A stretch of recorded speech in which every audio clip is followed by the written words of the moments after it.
What's going on, Shenmue community? This is James Runner once again, aka Shenmue86.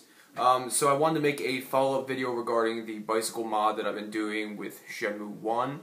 I'm happy to say that I have the bike loading, and it's doing fairly well. However, now when you try to get on the bike, it's freezing again. However, I think I figured out the freezing problem. So it turns out that when Shenmue, when the game engine references memory using pointers, for those of you who may not know programming too well, pointers are pretty much a link between, at the application level, a link between the game looking for something and where it is in memory, in RAM.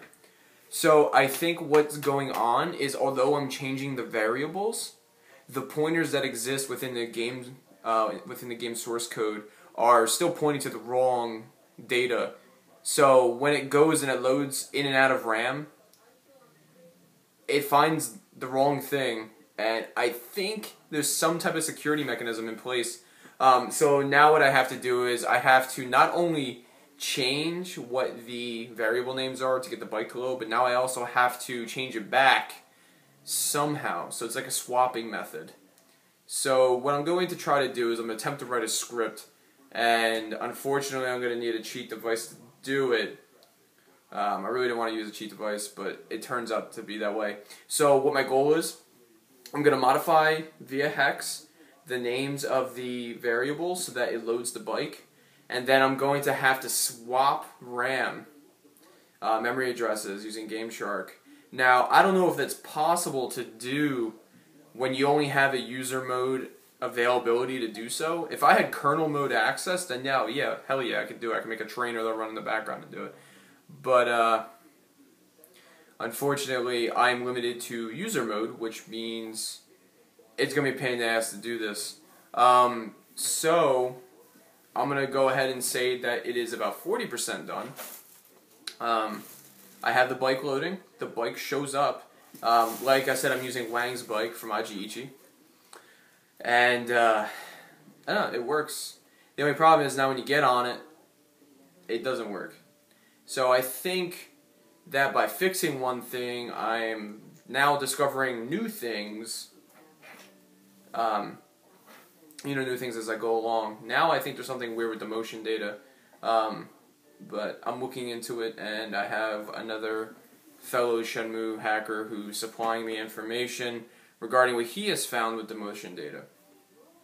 Okay, so somebody, when I posted my first video, had asked me to talk about the basics of Shenmue hacking, and so alright, I'll give you a pretty quick rundown. So Shenmue hacking usually consists of a couple of different events that you might want to try to do. The usual Shenmue hacks you'll see are character swaps, so like swapping Ryo for Landi, or swapping NPCs, like in a video I've recently posted that Land DC had uploaded a really long time ago, the Xbox strength test. That's a character swap method. He was swapping NPCs that you would find in the game with actual characters. That's pretty easy to do. Pretty much the way I've done it is just by literally swapping names of the character models. So like, if you ever break into Shenmue's file system, you'll notice that a lot of the folders that contain character models, they usually have 4 letters. And in some cases you can kind of copy files into other folders and then recompile into an ISO, and it just works. Some of them require you to get more down and dirty with metadata and changing that. That used to be done via hex. We now have tools to actually do that for us. Another Shenmue mod you'll always come around, which is pretty damn cool, is swapping areas, maps. In one of the videos that I posted, I showed that you can walk around Shenhua's baby born flashback scene. That was a little kind of tough to do. That required save modding, and also required me to swap map info files. Just in case you don't know, I've talked about mapinfo.bin. Mapinfo.bin is a binary file that sits in a map folder for each map in the game, and it pretty much just describes metadata. I won't really go too far into detail on that because it gets kind of complex a little fast for those who aren't, into computers. Another Shenmue mod that you'll encounter is music swapping. That pretty much works the same way as everything else. You just swap stuff. The swapping stuff in Shenmue is like very easy to do. It's very common, but you can get so much out of it. For instance, being able to play in scenes that you normally wouldn't be able to. So you'll see swapping done a lot. Like that, the whole premise on swapping stuff in Shenmue is all figured out, and you can find all the information at shenmuedojo.net/forum. So, another Shenmue hack that can get done is hacking the save file actually. And what would you get out of hacking the save file? For instance, you can unlock all the items. You can tell how much gold you want. I'm sorry, not gold. How much yen or Hong Kong dollars that you want. And then how much of a capsule toy collection you want. Do you want all the capsule toys or no capsule toys or whatever? How many flyers you have in Shenmue 2. Just all those little things. Whether or not you have the duck in Shenmue 2. For those who don't know, yes, you can get a duck in Shenmue 2 when you're catching leaves for shewing from the tree to, make your mind like a polished mirror. If you find leaves that are kind of caked together, so you find 3 leaves and you grab it and you have 3 leaves. If you do that, I think, 2 or 3 times, you get a duck, and he puts a duck in his pocket somehow. Ryo has alternate dimensional pockets. They break physics. I don't really know how he stuffs a duck in his pants. Maybe he sticks it somewhere else. Anyway, I mean, he doesn't go for the girls, so you never know. So, I'm sorry, I'm a little under the weather. I'm always a little under the weather. Shenmue save modding, I think, is probably one of the more tougher things to do, because like in the past video that I had, you'll find CRC checksums, which for those who don't really know that, checksums are a mathematical construct that it's like something you would use to check to make sure something is the same as something else. There's a precompiled CRC check, and what it does is it uses a certain algorithm. So it takes the data and it makes an algorithm out of it and creates a hash checksum, and that hash checksum has to match the one that's predefined in the save file. Now, if you change anything, that hash is going to change, and it's going to have a mismatch with the precompiled hash value that it has to meet for it to be considered valid, or else it's going to get rejected by the game engine.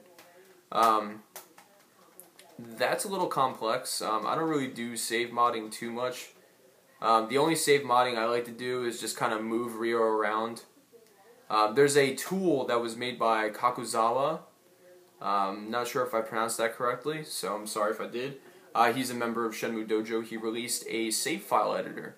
And one of the neat things is that he figured out, or she figured out, whoever this person is, they figured out how to pinpoint exactly where in the map Ryo actually, loads into. I've used it personally to get Ryo in Beverly Hills Wharf when he wasn't supposed to be in there, to see if there was any differences. I've used it to get Ryo inside the, what is it called? The Lucky Plaza. If you're in Workers Pier and you're going towards Queen Street, there's a plaza that you run around with Ren in one of the scenes when you're looking for Ren. You chase him through this warehouse construction site, and that was an area that I had to get because there's a fence that blocks you from getting there. I think it's called Lucky Plaza. I don't really know because it's 1 in the morning, and I'm really tired. So I'm just making this video because I promised a video a couple days ago, and I finally found some free time. So yeah, that's pretty much the basics of Shenmue hacking. It does get a lot more complex if you don't have your own, like, rip of the game. Personally, I have a HKT01 GD-ROM duplicator, so I could dump games pretty easily. You can also dump your games using Dream Explorer, which is also called a VMU tool. If you just Google Dream Explorer, you'll find it. It allows you, by using a coder's cable, to connect your Dreamcast to your PC. And if you're running Linux, you can fool your operating system into thinking that the Dreamcast is an external hard drive. And the effect of that is it mounts the GD-ROM file system of the GD-ROM as an external hard drive, and then you can just kind of dump the files. It takes a really long time, though. For one full GD-ROM, it's about 24 hours. It's really slow, unless you have the broadband adapter, but unfortunately I don't have one. My HKT01 has a 56K modem on it. I can't really think of anything else. Shenmue hacking that I do, I use a little bit of pre-made tools, but I like doing it old school. Hex editor. I was using Hex Workshop for like 6 years. I use Hexen now because it's free and it's stable. You know, why bother cracking something when you don't need to? Anyway, so that's about it. If you guys want to have any more explanations on anything, please let me know. I will be showing footage of the bike mod when I care to, only because I don't like showing incomplete work. Yeah, that's about it. Also, I want to say thanks to a couple people before I go. I want to say thanks to Jack Toner, you're an awesome guy. I want to say thanks to Matthew Kilpatrick for helping me out with a couple of ideas for this mod. And Mary Pena, I think that's how you pronounce your last name, the little squiggly, so Pena instead of Pena. I want to thank Mary Pena for her Shenmue 2 videos, because I've noticed that since those videos have come out, there has been a little more activity going on in the Shenmue scene. So it's always nice when somebody uploads fresh material, so thank you for that. So yeah, and Marcin Gulick, if you're watching this video, that picture of you with like the Triple H belt, that's fucking awesome. So yeah. Oh, there was also talks, people were asking me about the Shenmue trance remixes that I was working on. I kind of have them on hold right now, only because the concert that I'm making them for, which is in October 4th in Princeton, New Jersey. You guys should come if you can. I'm kind of a little backed up with getting that planned out, and recently I had something going on in my life, and it's, I don't know, I just have a lot to work on, so I kind of stopped working on them. The Dropkick mix of Hip Day Hop is pretty much done, and then I'm also working on a trance mix of Nightfall. Somebody had requested that. I believe it was Jack Toner, but I'm not sure. And then I was also working on Departure, and I was trying to take the theme and making a trance mix out of it. But I don't know. We'll see. It gets done if it's done. I'm more excited about the bicycle mod because, as far as I know, nobody's gotten it to work, and I don't even know if anybody's even attempted it. If I get the bike mod to work, then I'm going to attempt to get crouching to work as well, because in Shenmue you were able to crouch originally, and they just kind of took that away. Or they automated it in certain scenes, like, for instance, when you get the kitten for Megumi. Anyway, this video is almost 15 minutes long, so if you got to this far, thank you very much, and as always, have a nice day.